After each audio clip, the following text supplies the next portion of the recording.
అసలు ఒక 5 మినిట్స్ వరకు మా ఫ్లైట్ లో ఏం జరుగుతుందో కూడా మాకు అర్థం కాలేదు. అసలు మొన్న రీసెంట్ గా జరిగిన అహ్మదాబాద్ ఇన్సిడెంట్ తర్వాత నుంచి ఫ్లైట్ ఎక్కాలంటేనే భయం వేస్తుంది. అది కాకుండా మేము ఈ రోజు ట్రావెల్ చేసిన ఫ్లైట్ కూడా ఎయిర్ ఇండియా వాళ్ళదే. ఇది మాత్రం నా లైఫ్ లో ఎప్పుడు మర్చిపోని ఇన్సిడెంట్. మాకు ఈ రోజు జరిగింది నా లైఫ్ లో ఎప్పుడు మర్చిపోలేను. ఈ వీడియోలో మీతో గోవా నుంచి చెన్నై రిటర్న్ ఫ్లైట్ లో జరిగిన ఎక్స్పీరియన్స్ అయితే షేర్ చేసుకుంటా. నార్మల్ గా 7 కి ఆ టైంలో స్టార్ట్ అవ్వాల్సిన ఫ్లైట్ ఒక హాఫ్ అన్ అవర్ డిలే అయ్యి 7:30కి అయితే స్టార్ట్ అయ్యింది.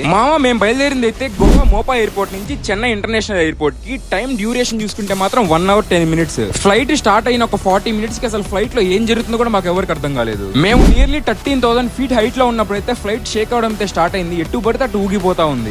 నువ్వైతే క్లియర్ గా చూడొచ్చు నా ముందు రికార్డ్ చేస్తున్న పర్సన్ ఎలా ఊగుతున్నాడో. ఈ ఇన్సిడెంట్ జరిగిన 1 minute కి పైలట్ అయితే ఒక అనౌన్స్మెంట్ ఇచ్చాడు, Chennai weather is all right అని చెప్పిన ఆ మాట తర్వాత ప్రతి ఒక్కరైతే ఊపిరి పీల్చుకున్నారు.